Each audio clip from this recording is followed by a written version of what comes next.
Greetings, Professor Burke and classmates. My name is Holly Havens. Holly is derived from the holly tree, which most of you will think of Christmas. And it became its popularity back in 1975, and that's when I was born. So that's the history of my name. My major is in human services. It's with a focus on counseling. My passion for this major really came from the struggles that I've gone through in life. It started when I was 7. I've had major health issues. I've had to overcome mental disorders, 3 rehabs, 3 mental hospitals, several very horrible accidents. I was cross-addicted to cocaine and alcohol. I am currently 6 years sober from drugs, and I'm 2.5 years sober from alcohol.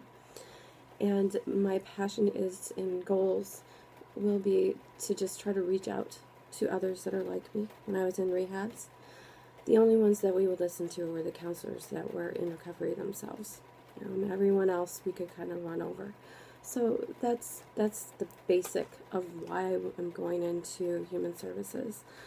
Also, I was born and raised in Three Rivers, Michigan, very small town in southwestern Michigan.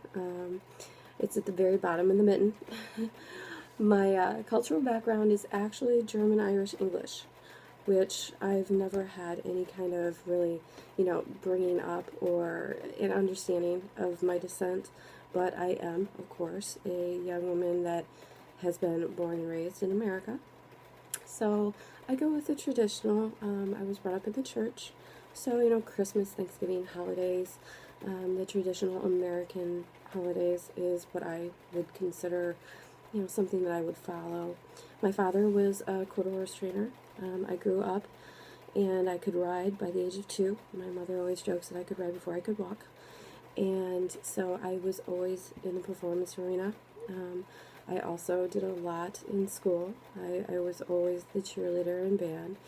However, I had a deathly fear of public speaking until I ended up in my last rehab in Ann Arbor, Michigan. It was a very large facility. It's one of the top in the country. We had to speak at NA and AA meetings about the most horrific behaviors that we had ever done and the most horrible things that we had ever done in our lives. In front of 200, 300, 400 people. And after you have to do that, you really gain a respect and a way of talking to individuals through public speaking and not be afraid anymore. Once you put everything out there, there's nothing to fear. So that kind of delves into how I feel about public speaking now.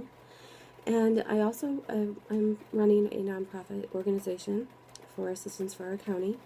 So there's many times that I have to look for additional funding, and I have to be in the limelight, newspapers, and I'm not afraid to tell my story. I always tell my background. This also allows me to be with my clients and actually understand what they mean and what they're saying and what they're looking for assistance. So this is a little bit about my background. I hope that it's not too long and boring. I look forward to working with all of you for the next 8 weeks. Thank you very much. Bye.